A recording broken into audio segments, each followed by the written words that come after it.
What's up, everybody? Welcome to this new episode of Class Action. I stole your line already. I already There we did. go. I You're had to doing do good. it. You're doing good anyway. My name is PLD, and who are you? It's me. It's RJ. I gotta say, I stole do your like line. I do like what's on your face. I Do like you? your face right now. I do. I Look at felt that. like I Good need to close. copy my heroes, and That- okay, that- I can Oh, there it is. I can pull it That's off maybe. That's beautiful. That's I beautiful. actually had a costume party last night, so I figured I could use the stash, but since we're doing class action today, I felt like I should keep it on and and I gotta rock that say, stash. you rocked the stash well. It is a very good stash. I do know my stashes in there very well. It is kind of a little sickening though. We did not coordinate this whole sweatshirt thing. We just happen to be both wearing the Action Industry sweatshirt at the same time. Well, it's fitting. We are on the Action Industries YouTube channel, home of Ben Bateman and Andrew Guy. Thank you, of course, to them for giving us this little slice on the YouTubes. I thought about it last week. We opened that cold open before. It actually was pretty funny. I didn't even think about trying to do it again this week. I don't know if we could replicate that, or would it get stale? Probably can. We probably couldn't. It's just like we could replicate what you did when we finished the show. We will. I guarantee we will, and we'll see if you can make it. You can make it out. We gotta talk. Like, I'm not sure if everyone knows what happened, but we gotta talk about it. Should talk about it now, or should talk about it later on? I think we should talk about it now, because I feel like if we wait till the very end, it's gonna feel weird. He's thrown me into the bus.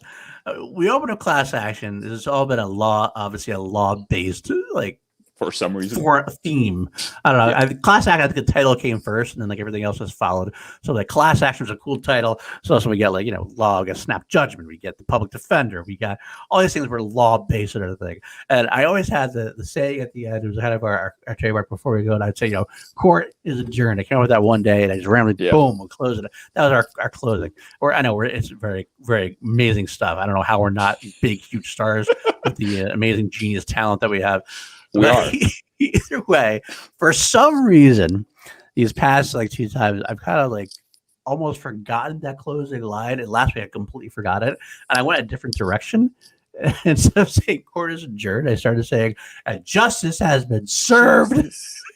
First, you start to stall or something. You're like, okay, so we're gonna end it here. Justice has been served. Court's adjourned. And I just lose my shit. I was trying to figure out what the saying was. That's what it was. I couldn't, for the life of me, remember. I'm getting old. I'm losing some brain cells. I was like, it's something about law. It's justice. That sounds good. And I was like, but as soon as I said served, that's what I remember. I was like, justice has been served, and court is adjourned. So, what am I going to say at the end of this episode? I guess we're going to find out. Now we're really building up to something, I feel. This is good. Oh, well, guys, welcome again to Class Action. As Jarvie would say, the classiest show on the interwebs. Well, we would, but not this time. Not today. Today, we're actually bringing out the big guns. Get it? That was the pun you're going to use? That was the pun you're going to use? Dude, why did you say that I had that prepped? That would have been... I got to throw you under the bus on that one. He's like, when you bring them on, I'm going to have these puns ready to go. And it's gonna be, I'm like, what? Okay. Well, without further ado, we're shooting ourselves in the foot. We have a guest today, guys. We have a guest from the Action Army. He's the one and only the Action Army General. We love him. You know him. He was on our episode before. We talked about John Wick versus the Matrix. He is actually our fighting expert. The one, the only, my friend Matty Gunny. What's up, guys? That was terrible. Well done. Well done, sir. Well done. This kind of class. Have you been on a show with this kind of class? No. This is as you say, this is the classiest show on the internet.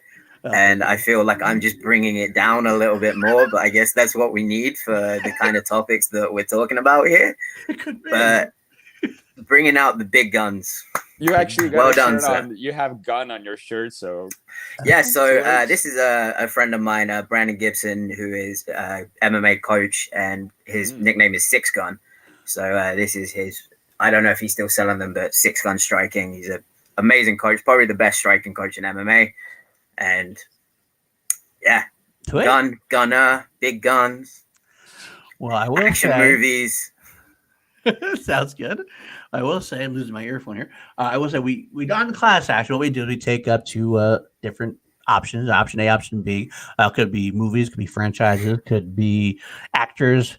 It generally has been movies recently. We've done a lot more movies recently. Might have to go back and try something new sometime, Jarvie, do some actors or something. But it's been a while since we've done actors, I think. But either way, we put them up against each other. It's 5 special made categories, custom made categories, and we have them duke it out MMA style. So we find special made. Special. Say anyway, custom made. How about that?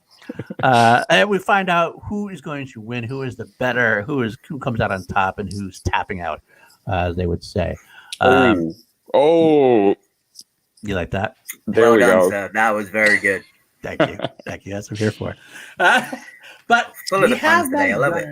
We have Matty Gunner on. As a member of the Action Army, there's a few people in the Action Army, a few stars, how we say, that are iconic to Ben and Drew and to our shows that we watch. We always talk about the Jerry B's. We always talk about the Tom Cruises. There's one more that we talk about quite a few times, and that's Nick Cage.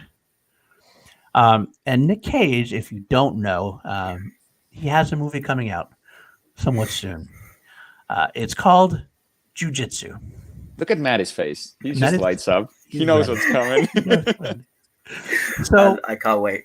Since I have Matty Gunner on screen here, and we all love Nick Cage as part of the Action Army as well. Nick Cage is basically the Action Army himself, even if he doesn't know it. It's part of the terms and conditions. Like, to become a general, you have to love Nick Cage. Exactly. So what we're going to do is we're going to watch this trailer, even though it has nothing to do with our movies we're talking about today. We haven't even talked about the movies we're going to talk about today, but that's okay, because we're going to go right into the trailer for Jiu-Jitsu. We're going to watch this bad boy and see what we think. Coming up soon, might have to do some kind of big commentary or something. We're not sure. We're talking about that. Yeah. I think it's early November. This movie comes out. Early November. I can't wait. That's only a couple of weeks away. Yeah. All right. Without further ado, can you give me just 5 seconds? I'm going to close the window. Just 5 seconds. Yeah, that's fine. We're ready to do this. Dude, I can't wait for this. I got Drew to watch the trailer on his Twitch channel a few days ago, and it was epic. It was epic. It really was. All right, let's do this thing. Let's go for it. Oh, God. You know what I don't understand? Oh, God. How are you still alive?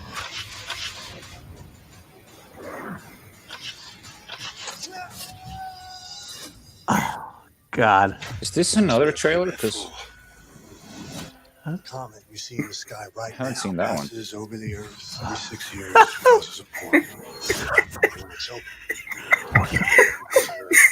galaxy. Some Predator vibes. Dude, that is literally Predator. The spaceman. The spaceman.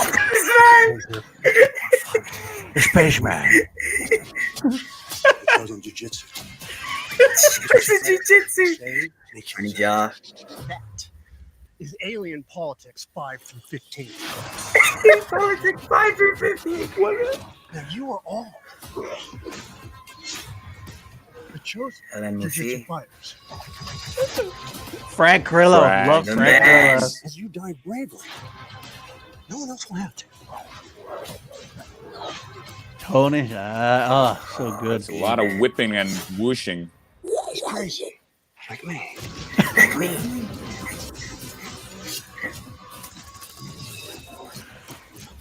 They should have left that part out. Nah. The director said Kickboxer Retaliation.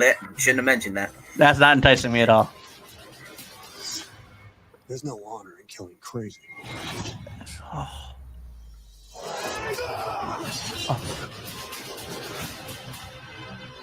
Oh. I can fly too.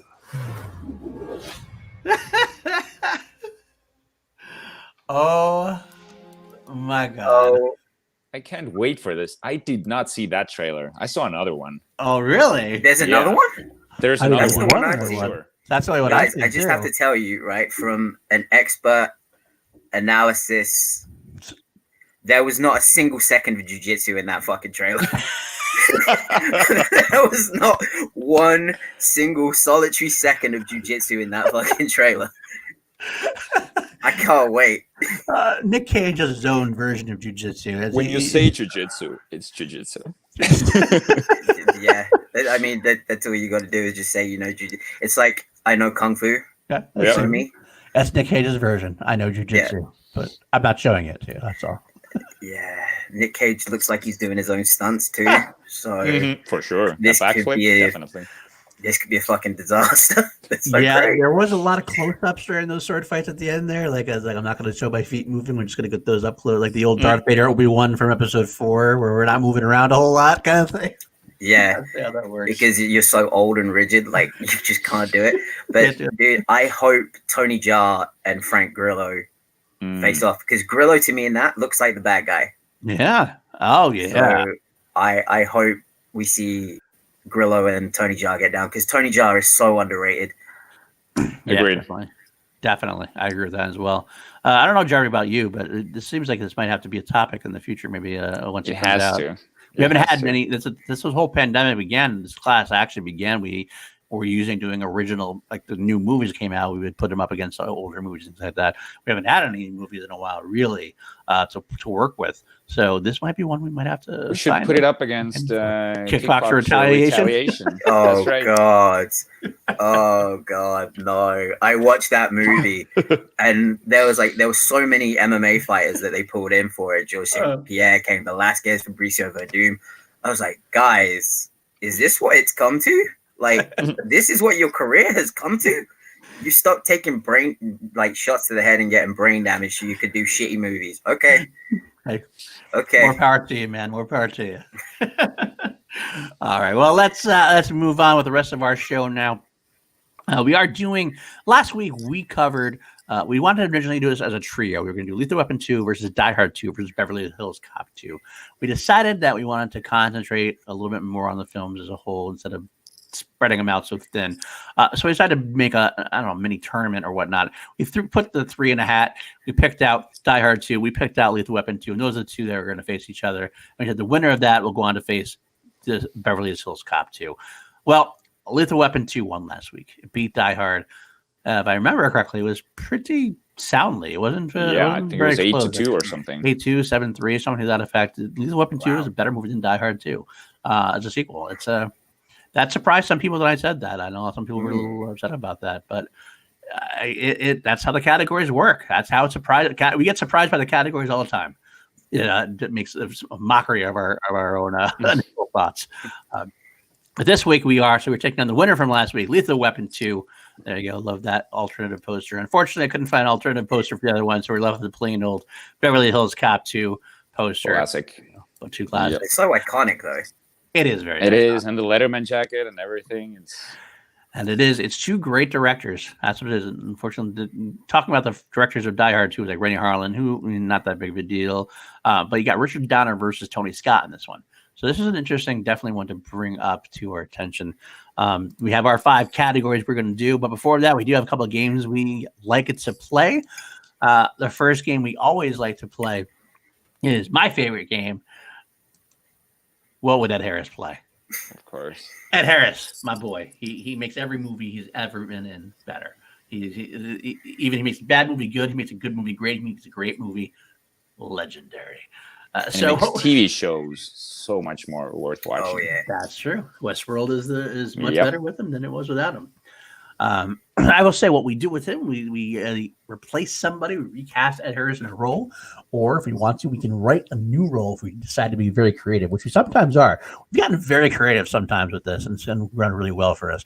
Other times we get a little lazy about it. We go through the obvious choice. But I'm interested to see, we got 3 people to choose. We did Lethal Weapon 2 last week. Beverly Hills Cop 2. Jarvie, who do you have Ed Harris in as Beverly Hills Cop 2? I have Ed Harris as Harold Lutz.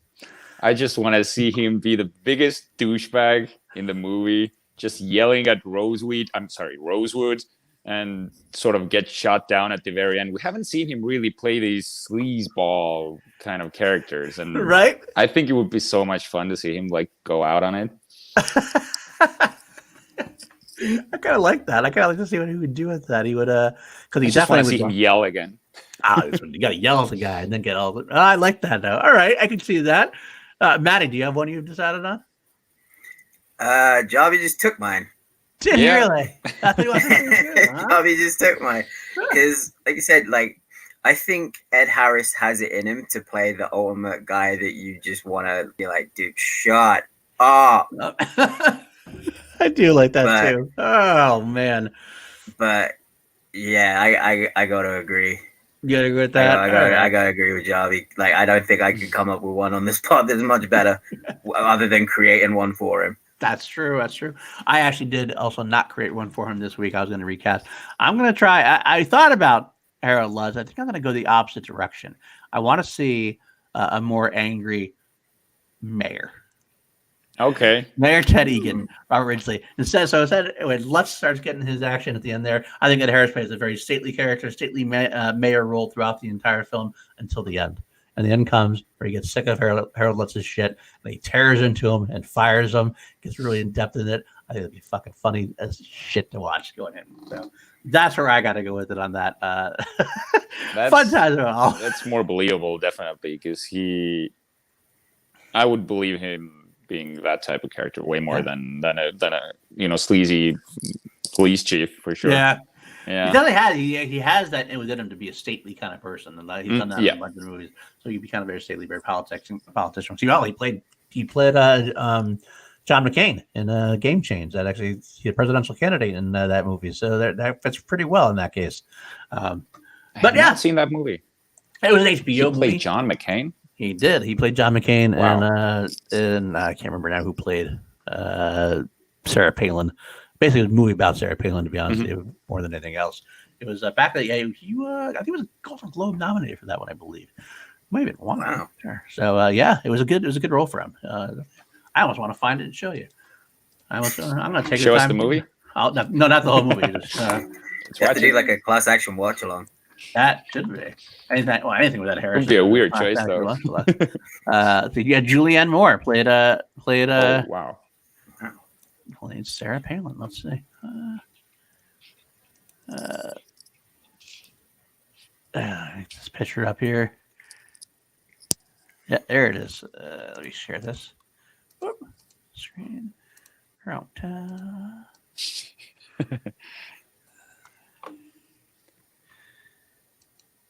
So that on the right. I couldn't tell the difference. Right? Wow. It's pretty good, right? That's crazy. There's Julianne Moore as Sarah Palin. Pretty good. It's pretty good. So you've seen the movie as well? I have. I did. It was very good. Woody Harrelson's also in it. There's another shot of him at that role. There you go. It's pretty good. It doesn't quite have the cheeks that John had, but otherwise it's pretty solid. So, all right, we'll stop. Of course, you would know about those lesser known Ed Harris movies as well. Of course, I did. I mean, the man can do anything. Ed Harris can do anything, really. If you think about it. 110% there, 110%. So anyway, we're going off track here a little bit. That's our game for this week. Thank you so much for playing along, Maddie. I'm Richard, as usual. We'll get into our second game. We always do 2 games a week in class action. We have this one. This is why we actually initially brought Maddie Gunner on. He was initially going to record this segment and give it to us, but instead, because he was around, because we wanted to watch jiu-jitsu together, we decided to go watch the whole thing. He's going to come on and do the whole show live. But Richard, tell us what public defender is. And your best public defender, yes, of course, my favorite segment. First of all, why do we call it the public defender? Because as you said, we started off as a sort of legal punny show. We figured we'd call ourselves Class Action, and then we figured one of the segments should be called the public defender, because in movies, usually the public defenders are overworked, they are underpaid, they're having a very tough life professionally, and they have many cases, and when they show up in court, they might have to come up with things on the spot, off the cuff. So this list, pretty much what Matt is going to give us, is going to be our off the cuff list. So he's going to give us a topic, and we're going to come up with stuff on the spot without knowing it in advance. And most likely we're going to look like idiots. That's usually what happens. We usually look like idiots, and we try to start scrambling, and sometimes it gets really bad, and sometimes we have to save each other. And well, I'm hoping we can save each other today. Maddie? We better. It's up to you, my friend. Okay, so for the sake of being fair, I also didn't think about my list for this. Oh, okay. last time I believe you guys did best action sequels. Yes. Yep. Paul gave that one to me. Yeah. Yeah. Totally This burned. one, best action sequences. Ooh, that's a tough Does it have to be action movies or just action sequences in movies? Action sequences, and it can be a fight, it can be a chase. All right. Okay. I can already see lots of Star Wars stuff coming up in Paul's mind. Star Wars is always the go-to for me. I'm not gonna lie. There, Star Wars. I'll even say that on the if it counts the action sequence, the whole space battle in Revenge of the Sith, the very beginning space battle in Revenge of the Sith with the tracking and everything else. That's a great space battle action sequence. And I'll even keep it in the same movie. The Anakin Obi-Wan lightsaber duel at the end of that is very classic, very classic to watch. Very emotional duel.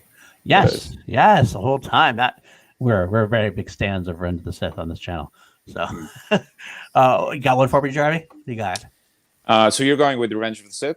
I'll go with that. We can both do a couple if you want, but why don't you have one? Because I figured I would go with the Star Wars movie as well, and I wanted to talk about the Last Jedi, Kylo and Rey scene when they team up and fight the guards. That's one of my favorite saber scenes. But since you went with Star Wars, I'm gonna go with something completely different, and I'm gonna go with Edge of Tomorrow. Ooh. When Cruz is already like semi capable in the battles, and he's showing off in front of Emily Blunt how everything's coming like. Yep. I like that one. I do like that one. I really enjoy these sequences. So yeah, there's one. Okay, Batty, go with your first one. Okay, if I'm doing my top 5, I guess off the top of my head, I don't know if you guys have seen this. It's a French film called District B13. I've heard about it. It's a parkour movie?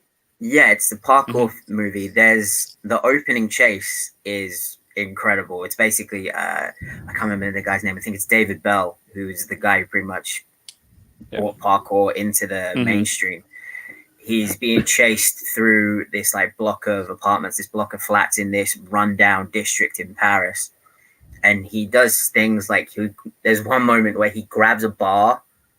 It's like a pipe on top of the roof, and he jumps through like the thin window at the top of a door, and he just like clears through that, and the guys they're like looking like, how the fuck did he do that?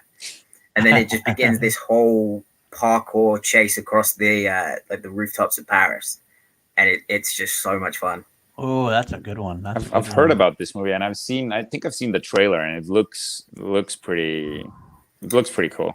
Yeah, they did a Hollywood remake with Paul Walker. That's the one. Yeah, that's what Concrete I saw. something. Exactly. I never saw the remake. Oh, brick something. Yeah, Yeah, something like that. Brick something, concrete something. All right. Okay, my number 2 that I'll go with. This is I don't even call it an action sequence or not, but I'll try to give it to me. It's a battle. It's the Battle of Helm's Deep in the Two Towers. Oof. Classic. Yeah. So you're going with Helm's Deep, not Return of the King. Okay. No, I'd go with Helm's Deep. Return of the King was a little bit supposedly more epic, but I always felt like it was just like we're going to try to do better than Two Towers. Two Towers was like the first one that was like the original in a way. You couldn't really top it. I love the beginning with like they're like the sound of stamping the things they're all saying, and then that little arrow comes and that starts the whole thing. And there's just so many sequences during the whole thing, which is just so much fun. Gimli throughout the entire battle. I should have picked a better spot. That still only counts as one. And then that was in the third, though. That was the third one. That's true. That's the third one. That's true. But you're gonna have to toss me. What? You're gonna have to toss me. Oh. Don't tell the elf. Not a word. All right. And he throws them. They're back to back. They're playing up left and right. And even then, when they actually get through, they blow up the side of the wall, and all of a sudden, like everybody's down, and all of them start rushing in. And when Gimli gets up, just like mosh pit dives over the top of them. So good. World's biggest stage dive. It is the world's biggest stage dive, and of course, when Gandalf comes at the end and saves the day, so powerful, so good. So that's my number 2.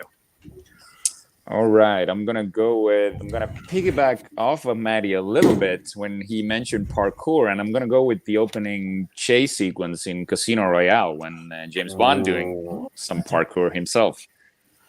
That is a good one. That is, that's really I good. think it's the greatest James Bond action sequence we've seen, because I'll agree with that. At that point, James Bond has never been so physically able as he in Casino Royale, and that is the first time we see him really go through some shit. And he can throw down. He's actually chasing another parkour specialist. It's one of the OG parkour dudes. I can't remember his name. I can't remember his name either. He's also a French guy. Yeah, I know the one you mean. I think he's also in District B13. Oh, he probably is. I think he plays the partner. Mm-hmm. Sweet. All right. That's not a good one, Jarvis. Not good. What about you, Maddie? This one, I'm thinking in my head right now, it's a movie that kind of gets bashed a little bit in the action army. It's when Donnie Yen fights the 10 black belts in Ip Man. Oh, I haven't seen Ip Man yet. It's Sure, one of those franchises that I have to get through. It's so beautifully shot. I love the action sequences in all the Ip Man movies because they are so beautifully shot. They are like a dance between Ip Man and his opponents. But this one, you just see Ip Man just go ham on like 10 black belts, and it's like, oh, hell yeah. And Donnie Yen's the man, so hard not to put him in my list. I get that. Okay, maybe we'll do one more each, so we get top three. That works. The one I'll end up with, I'm not doing this to kiss Drew's ass, but I'm going to say it anyway. The hallway scene. Old Boy? Old Boy. Oh, dude. Yes. The whole thing is so gnarly, so raw, so vicious. And at the end, just that mad glint in his eye, the smile. It's just so brutal. It's, God, it's no better than that. Doesn't tell me there's no action bit at that point. Oof. That's a good one. All right. So initially, I wanted to go with John Wick 3, the dog fight, when the dogs are fighting with Halle Berry, but I feel like I'm gonna go with something a little more emotional, and it happens just before the action sequence, but it builds into the action sequence, and it's the Avengers Endgame Portals moment. How it builds up to the battle and everyone's showing up on your left. He gets the hammer. He said, "Avengers assemble," and then they just storm into battle. I think it's one of the greatest moments in cinematic history. I agree. It truly is. It's a powerful one for sure, definitely. All right, Maddie, what's your last one? I gotta go with my all-time favorite fight scene from any movie ever, and it's the kitchen fight in The Raid 2. Oh, I went through my mind. It's so brutal, so well shot. The actual martial arts in it is incredible. Oh, I can watch that over and over and over. I could probably watch that 1,000 times and still be wowed by it. It's just it's so well shot. The martial arts is the skill level is incredible. The fact that they both did it themselves, I gotta pick that one. I can't argue with that one at all. Absolutely, good choice, good list, good times, good work. That went pretty well. That's it. It went pretty well, surprisingly. Yeah. We didn't actually look like idiots. I don't think too much. Nope. That's impressive for us. Too much. Not too much. All right. Well, then let's move on. We're halfway through the show. We got 30 minutes or so. We'll try to get through the rest of the actual categories. We do have one more small segment. This is a very small segment, and we told Maddie we weren't going to tell him what it's about because it's just that small. We call it Snap Judgment. What does Snap Judgment mean? Well, we talked about the categories. We talked about how the categories can make or break these films as far as who's going to win this battle. But we've also found that the categories will surprise us, and we'll think one way about who's going to win, and we're going to find out that we're wrong. So Snap Judgment is we wanted to put it down on record so that like afterwards we can talk about it. We put on record which film we think is going to win. Do we think Beverly Hills Cop 2 is going to win, or do we think Lethal Weapon 2 is going to win? And then we get to come back and see who was right, who was wrong, who was a genius, and who's an idiot. Go from there. So without further ado, Snap Judgment. Jarvie, Lethal Weapon 2, Beverly Hills Cop 2. Go. Lethal Weapon 2. Okay. Maddie. Beverly Hills Cop 2. Okay, mine. Lethal Weapon 2. I think think, but I don't know, man. I don't know. I said it. So we're going to stick with it. So, all right. That's our snap judgment. Let's find out who is right. It's probably Jarvie and I are going to be idiots, and then Maddie will be smart. I mean, that's what could definitely happen. I doubt it. You never know. But two great directors. We got 5 categories going on here. We got the better leads in the film. We did that last week as well. We got Axel Foley this time versus Riggs and Murtaugh. We got better sidekicks, which is a new category we did this week. We decided last week that you didn't really have a great sidekick to work with. I mean, you could argue they had a couple side characters, but overall it wasn't worth the battle. Whereas Beverly Hills Cop 2 has Rosewood and John Taggart. And of course, Lethal Weapon 2 has the indomitable Leo Getz. Yes. Joe Pesci, who really makes his mark on this film. 3 is going to be better action sequences, which you can decide at the time. 4, better villain. We got the Maxwell Dent. I'm not going to try to say the actor's name. We decided we're not going to say that. Please do. Should I go to say the actor's name? I'm going to try. Let's see. Go for it. His name, Maxwell Dent, is Jürgen Prochnow. Jürgen Maybe. Prochnow. Does that sound right? I don't know. It's actually, it might be Jürgen Prochnow. Jürgen Prochnow. Could be. I don't know. Jürgen is actually an Estonian name. Oh, Jürgen. maybe that is. Yeah. Maybe he's Italian. Oh, he's not Estonian. No, he's not. Okay. That and Birgit Nielsen, of course, also the famous. She's really famous at this point after Rocky IV and things of that nature. Of course, on Lethal Weapon side, you got Arjun Red, diplomatic immunity himself. And then finally, number 5, better sequel. Which film is a better sequel to the original film?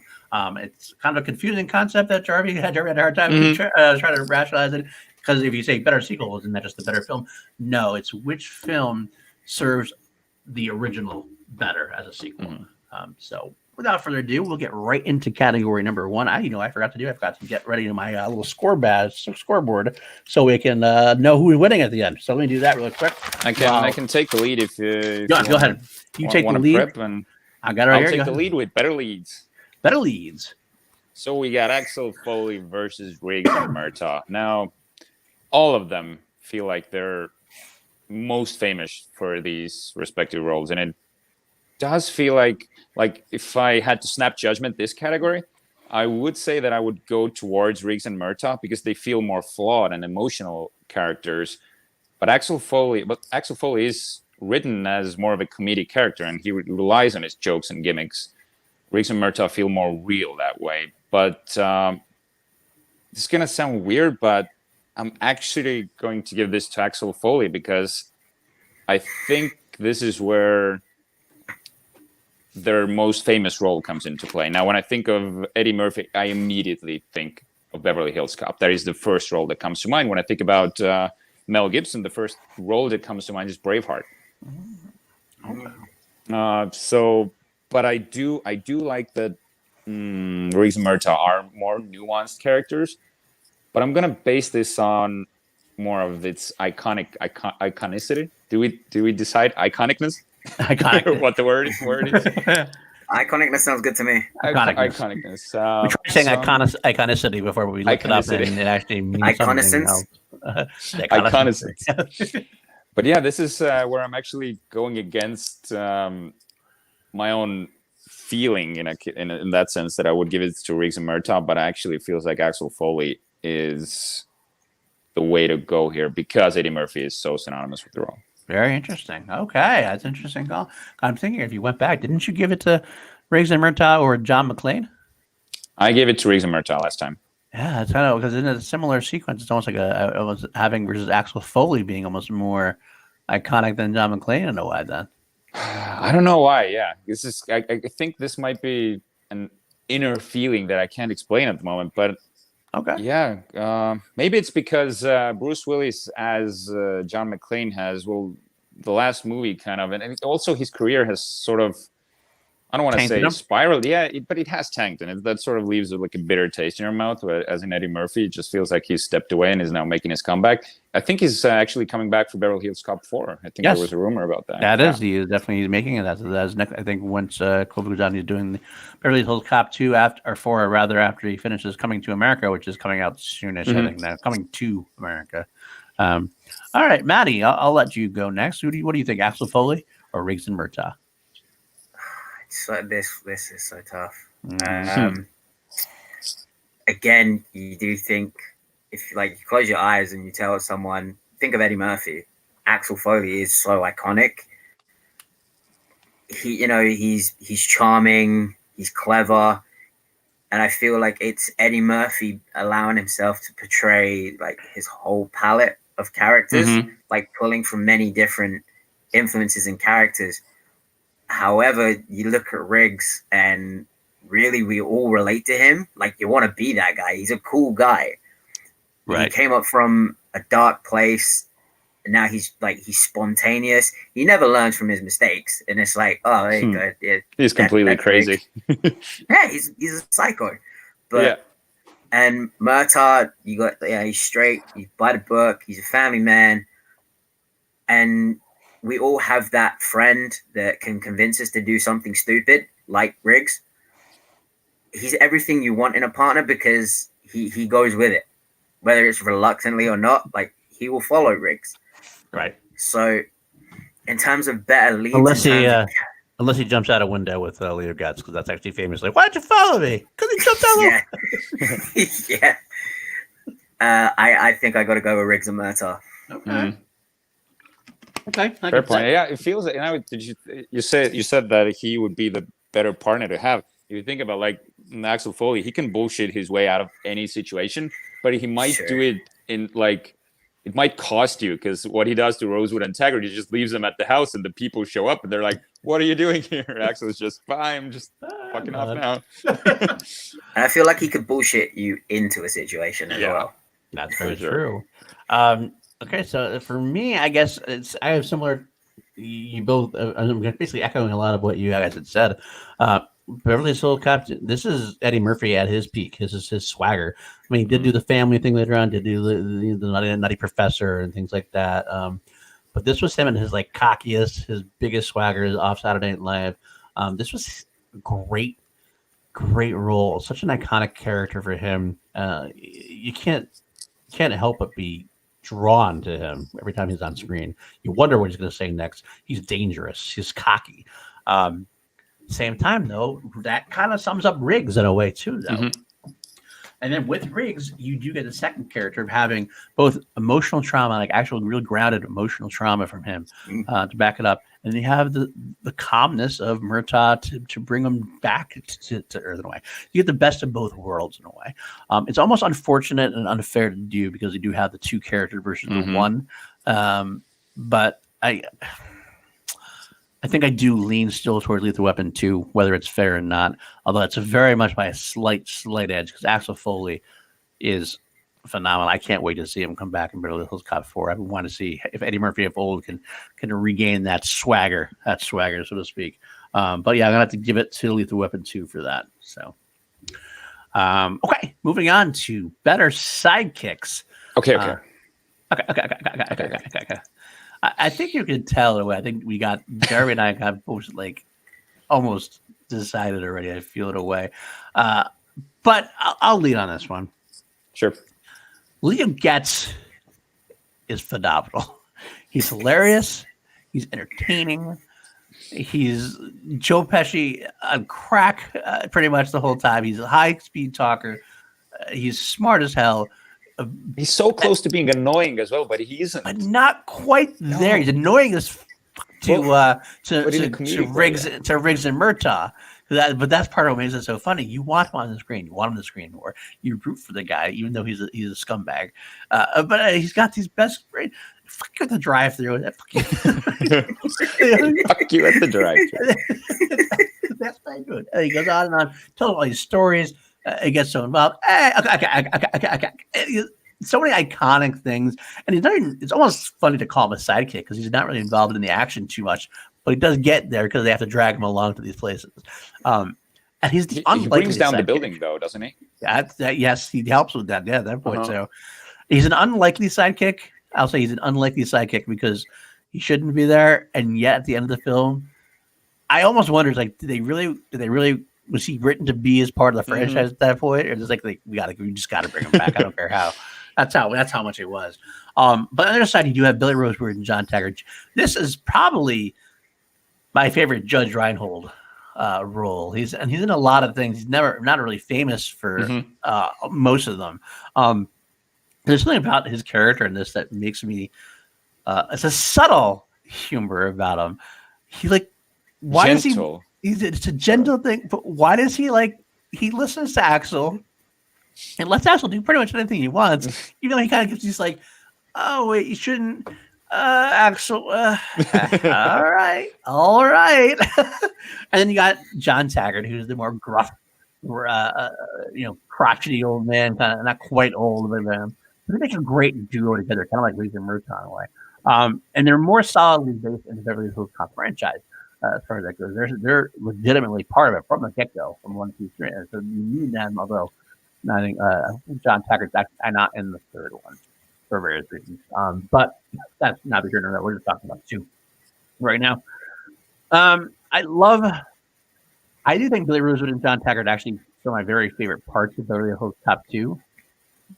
But Leo Getz puts a smile on my face every time. I think I gotta lean Leo Getz barely by a hair.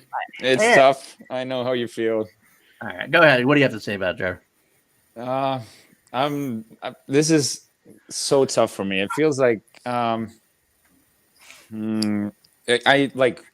again going with my gut. I want to say Leo Getz, but Rosewood and Taggart, they're definitely more toned down and laid back characters. If you put them against Leo Getz, but Axel Foley lights them up. They're sort of plain and kind of, you could even say boring characters without Axel Foley. But when he shows up, they both just light up and they sort of start living their full life. And the chemistry is absolutely key here with these three. If it weren't for Eddie Murphy as Axel Foley, I don't think this trio would have worked as well. And this is where I'm really leaning towards Beverly Hills Cop. But I don't think I can go against Joe Pesci here. His character, he would work in another comedy as well without Riggs and Murtaugh. He's his own character, his fleshed out character. But Rosewood and Taggart, they're definitely reliant more on Axel Foley. I could easily see a Leo Getz spin-off movie. Oh yeah, that'd be so. I think for that reason, I gotta go with Lethal Weapon 2. Okay, all right, I'll take it.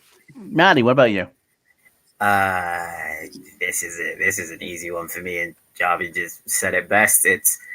I would happily watch a Getz spin-off movie, happily. He's the ultimate psychic. He is the third leg of the movie, Paul. He is the third leg. The third appendage. Nice one. The third appendage, as you would. Appendage. Yeah. He's hilarious. That embassy scene is pretty damn uncomfortable, but he makes it hilarious. Perfect. And I don't think without him, I'd be oh, okay, I'm not sure where they're going with this, but okay.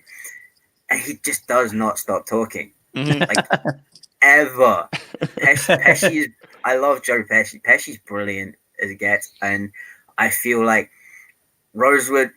He loves guns and he loves Stallone. Okay, that makes him cool to me. But I feel like Javi said, I don't think if you put those two on their own without Axel Foley, I don't think it would be as entertaining. They need Axel more than Axel needs them. Right. So you could say that they, Rosewood and Taggart, they are sidekicks, and Leo Getz is just he's one of the heroes, pretty much, almost. Almost. I think he's the unsung hero. Supposed to be reliant on the main character, so I kind of argued against myself there, but I agree with what you said. Yeah. All right. So then, then that's done with that category. Then let's move on to action sequence. Since you brought it up, Maddie, why don't you start us with that one? Considering you made that your public defender our question. So. Okay, so you have in Lethal Weapon 2, you have the ship shootout where you see Riggs empty a whole clip into a guy who I'm pretty sure is already dead right from the off. So you're like, okay. And then proceeds to get his ass kicked, but he still wins. But I gotta go Beverly Hills Cop 2, just for one moment in particular where he fires the damn rocket launcher without even looking, and it hits the truck, proceeding to one of my favorite lines in the movie of "Fuck Rambo." Fuck Rambo. Yeah, that is a good one. That is a good one, man. Yeah, I love that whole play. That's where John Taggart comes into play at the end of Beverly Hills Cop 2. That's one of my favorite moments. You got the whole thing. He's got the armory in the back, basically, and he's like ready to go. That whole sequence there. It's not even like a well crafted like shot or like nothing about it. It's just good old fashioned 80s fun. As only Tony Scott could do in a way. 80s actions like the Tony Scott can direct, make it exciting and fun. I do like the Lethal Weapon sequences we talked about last week as well, but like the taking down of the house was a good set piece there. Yeah, I also love the helicopter with the shooting down of the Riggs's trailer. Yeah, I love that scene. There's a lot of good stuff. So I lean toward Lethal Weapon 2, and mainly because nothing in either movie really tops my one of my favorites is the opening sequence in Lethal Weapon 2. The car chase with the comedy between Riggs and Murtaugh is just. The chemistry between them is so great. The driving the old beat up station wagon, or the new station wagon, but it's the old man car basically. Yeah. What's he driving? Murtaugh's wife's. Oh, I didn't know that. I got to take that back. That's a fact. And Mel Gibson's out there chasing it on foot. It's such a fun. They always catch up on foot in movies. It's amazing how that works. So somehow they make it work. But that's my favorite sequence from either movies. I'm gonna lean toward Lethal Weapon 2. Yeah, I gotta agree with you guys, and I didn't even pick out like certain action sequences, but like the overall feel of the action. And when I think about Beverly Hills Cop 2, when I was watching the action sequences, they kind of felt like fillers to me in a way that I was waiting for them to get to their like another Axel Foley shenanigan or something. Their interactions, the action was very basic, sort of, and I was kind of surprised because it's Tony Scott, and I love Tony Scott's one of my favorite directors of all time. Right. Like he truly is. But for some reason, in Beverly Hills Cop 2, maybe it's the times as well, and I'm more used to more riveting action sequences. But Lethal Weapon 2. I was really engaged, and I felt like they were always in danger, as in Beverly Hills Cop 2. I pretty much knew that they were going to get out of it. Of course, I know that Riggs and Murtaugh would survive as well, but I felt for them, and I was afraid for them. And I think that's Donner's directing, and it's sort of, for some reason, I started thinking of the first Superman movie, and now Superman was vulnerable there as well. And so, yeah, I'm going with Lethal Weapon here as well. I think Tony Scott wasn't quite Tony Scott yet. That's kind of how I felt about this movie. Yeah, you're still finding his way. Top Gun is a movie like where you talk about in the Action Army a lot and everything else. And I always think that Top Gun is a little overrated overall. I do think there's great moments in there, but it's just kind of not completely. I do. I think it's a little overrated. I think it's a good film, but it's not a good film. It's a good collection of moments. Sorry, say again. What movie is a bit overrated? Top Gun. Oh no. It's overrated. Without getting into it, you are so wrong. I know I'm pissing off a lot of people, but it's a good collection of moments. But there's a lot wrong with it. There's some good action sequences. The flight sequences are great, but it's basically more of a Air Force go join the Air Force raw kind of public video. Wait, where's Kearns? I gotta find Kearns here. I gotta find Matty Kearns. I've been punched in the jaw a fair few times, but that hurt. Hearing POD say that this actually hurts. I have been beaten the shit out of quite a few times in my life. That hurt. Hearing POD say the Top Gun is overrated. That wounded me. I don't think he's quite there yet. He's not quite Tony Scott yet. It's good, but he gets much better later on in his career. It's almost as bad as me saying Henry Cavill over PSH. Almost. Yeah, that was your worst ever take that I've ever heard you say. ever heard you say. And that was an ice cold take. Yeah, you're done on that one. We can't do that. So, well, I'm going to move along before I get killed on my take. Turn. This turn quickly. All right. Well, either way, but the fact remains that Tony Scott definitely got more Tony Scott like in the 90s and later on fast that he kind of honed his craft a little bit more at that point. He's a little raw here, not quite at the level that he gets to. Like Men on Fire, for example, is my Tony Scott movie. That's the one that really. Yeah, same here. So absolutely, he's nowhere near that yet at that point. So, all right, let's move on. I believe everybody had their piece, so let's move on to better villains. That's always a good thing. You can't have a good hero or a good action movie without a good villain.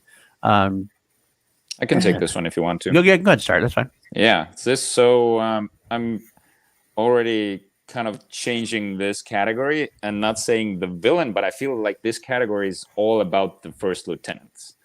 Because if we look at, it's both like elderly white guys, just moving the pieces, kind of like Maxwell Dent. He's okay. Arjun Rudd he feels dangerous, but it's really about their henchwoman. Right. If we see Bridget Nielsen show up, you're like immediate. It's like the Die Hard 2 is when Sadler showed up. You're like, okay, he looks intimidating and she looks intimidating, and you can tell that she's dangerous. She's super attractive. We haven't really gotten many female villains as well at that point, so that was very refreshing. And Lethal Weapon 2. I forgot about. Oh, it's Derek O'Connor. Yeah, who plays the South African. Assassin, pretty much. Yeah, his right hand man, his right hand action. Yeah, and he is really terrifying. Like he's glassy look, and like when he shoots the guy on the tarp.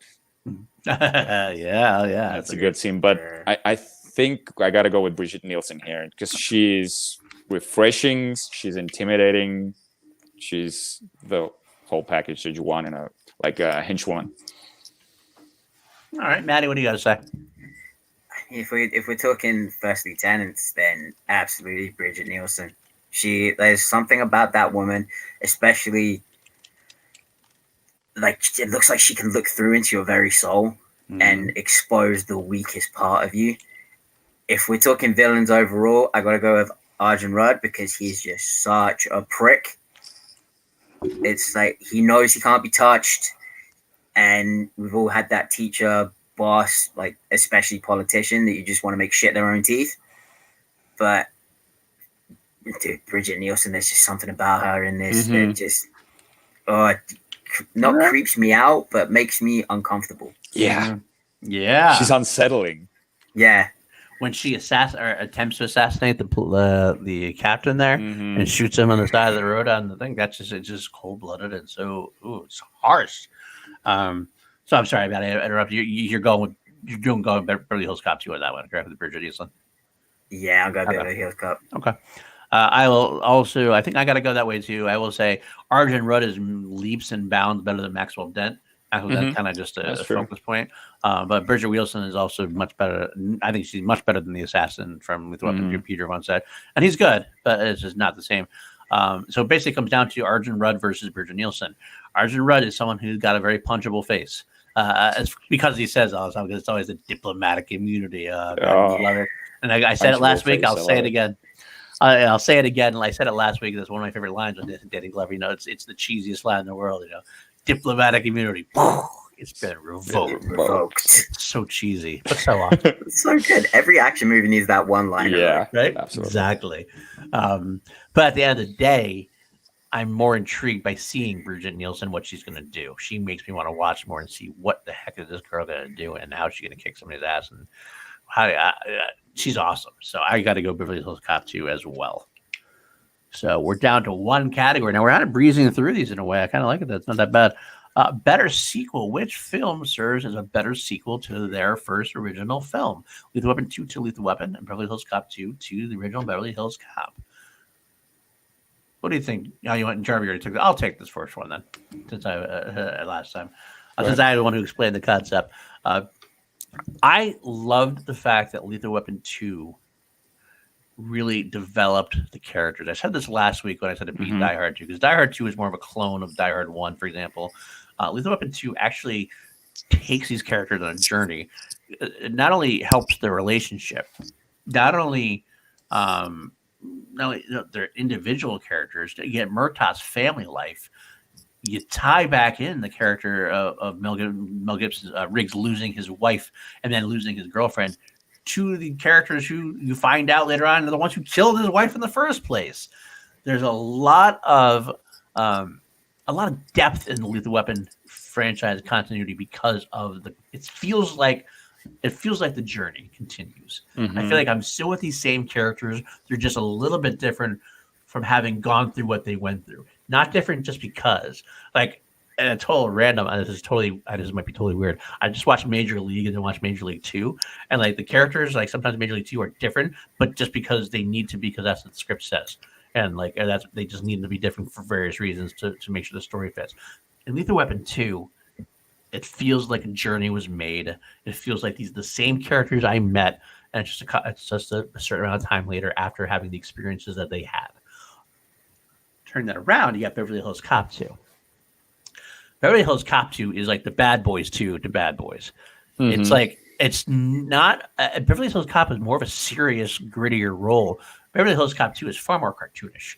And it's not necessarily a bad thing. In fact, that's what I love about it. It's my favorite of the Beverly Hills Cop franchise. It's Eddie Murphy at his peak swagger, his cartoonish nature. It's over the top. It's loud. It's proud. It's in charge.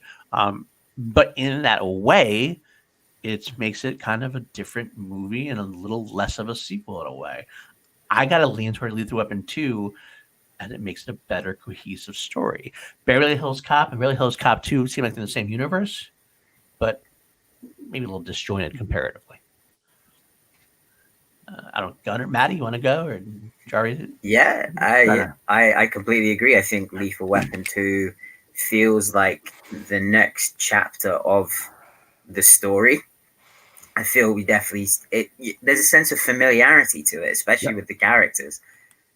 Beverly Hills Cop 2, it's kind of like it's episodic. It's like, okay, you've put the same characters in just a completely different environment. It doesn't feel like a continuation of the story to me, which a good sequel is. Obviously, you look at the best franchises, how they're all laid out is they all tell one long story that leads to a certain endpoint, and it all meshes well together, and you grow to love those characters. I found myself more relating to Riggs as it goes along. Obviously, I'll talk a little bit about 4 in a bit, because 4 is my favorite out of the whole franchise. But I gotta go with this is a tough one. I gotta go Lethal Weapon 2, because my main reason, as I said, it leads to 4, which was the Hollywood debut of one of my heroes, Jet Li. Mm-hmm. And Jet Li was amazing in that. Mm-hmm. So that's my main selfish reason. But yeah, I just feel it's a better sequel because it continues the story so much better. I agree. All right, Jarvis, down to you. Yeah, I think I got to go with Lethal Weapon 2 as well. This is the category where I was most undecided on, because you're true, like Beverly Hills Cop 2, you can, like, if you haven't even seen the first movie, but you start with the second one, you feel Taggart, Rosewood, and Bogomil's connection immediately. And when Axel gets the call, he's just completely drops everything. He just goes straight over there. I like the loyalty, and you feel like there's history there. Yeah, absolutely. But Lethal Weapon 2 has that, like I said, Riggs's wife and how it all ties into the story. And at first you've got, like, as I said last week, it actually feels like an episode, like a weekly episode of a crime show, like in movie format, in a good way, because I enjoyed it. It felt like they're another adventure. But when they bring in the actual killers of his wife, that's when the movie sort of amps up. Yeah, and it turns into more dramatic movie. And it's one of my favorite scenes is the kitchen scene when Riggs and Murtaugh's wife is talking. Oh yeah, that's a good one. Very much. You know what's funny? Ben and Drew taught us well about that. How sometimes it's those like little moments in between the action sequences that are actually make the movie better or worse. Like it actually makes it stand out. So I'm sorry. Go ahead, Terry. No. That's pretty much. You guys said everything else that I wanted to say, but I gotta go with Lethal Weapon 2 for the depth and how they bring in his wife's storyline. Well, all right, that's how we are going to end this. We actually have finished up here, and it's not too close. Maddie, I'm sorry, you were the idiot. I love you, brother. Did you call our guest? Did you just call our guest an idiot? I did. It's fine. I knew I was gonna lose, but I was like, maybe, just maybe, is this one of those times where I pick something and it goes the other way? So I was like, okay, I'm gonna go the other way. But I knew, I knew what the result was gonna be, and I'm happy to take the bullet to be the idiot. Come on, Class Action as a guest and be an idiot. You can come out and get rated by PLD. Take your medicine like a man. And Lethal Weapon 2 wins 10-5. It's another great. That ends up. It's another. It makes sense to me. I'm happy to see it. Out of the three, Lethal Weapon 2, Die Hard 2, and Beverly Hills Cop 2, I think I do like Lethal Weapon 2 overall as the best movie of the three. What would you, just curiously, snap judgment aside there, Maddie, what would you have picked between Die Hard 2 and Lethal Weapon 2? God damn. Die Hard 2. You would put Die Hard 2. Wow. Yeah, I would have gone Die Hard 2. Just because solely, just the line of Yippee-ki-yay, motherfucker. That is an iconic line. It's so iconic, man. Like, so iconic. 110%, man. Absolutely. All right, guys. Let's end this up. Thank you guys so much in the chat. Let us know what you feel. Let us know who is the idiot. Maybe it's me, the idiot. I'll take that. I'll take that burden. But like, subscribe, comment. Let us know what you want to see. I know next week, I believe we're going to be doing. If we didn't change our minds, I'll just announce it, and Jarvie can tell me yes or no. I'm going to be doing Godzilla versus the 2014 Godzilla versus Kong Skull Island. That should be a fun battle there. Yeah, monster movies. Monster movie time, just in time for Halloween. That should be a fun battle. And we got some other ones coming up. Some other great episodes in motion that we'll let you know as soon as we close the details, so to speak, on that.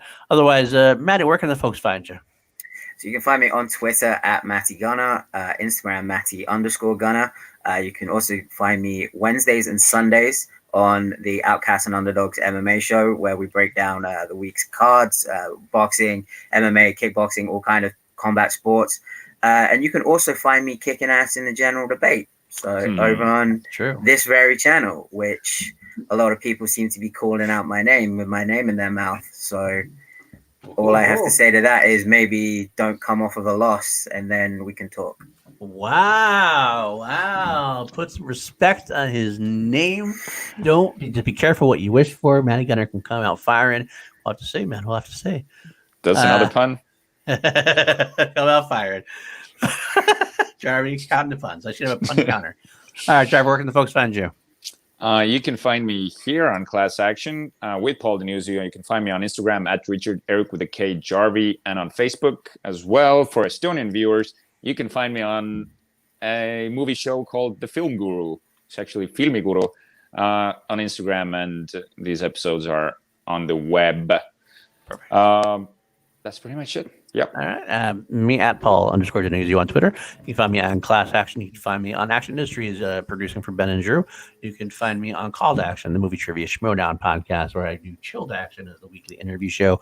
I also have PLD projects, which I had just on last night, all night tier ranking horror franchises. We do those every once in a while. And finally, also now you can find me on the SCN show, producing for Jen Sturger and Brad Gilmer's Coming Up Next. Great show. It's a fun show, so please check that out as well. And that's about it. So like the kids say at home, guess what? You know what? The time has come. I'm going to make Jarvie laugh. Justice is served. No, that's the wrong one. Justice is served. Court is adjourned. Take care, everybody. Bye now.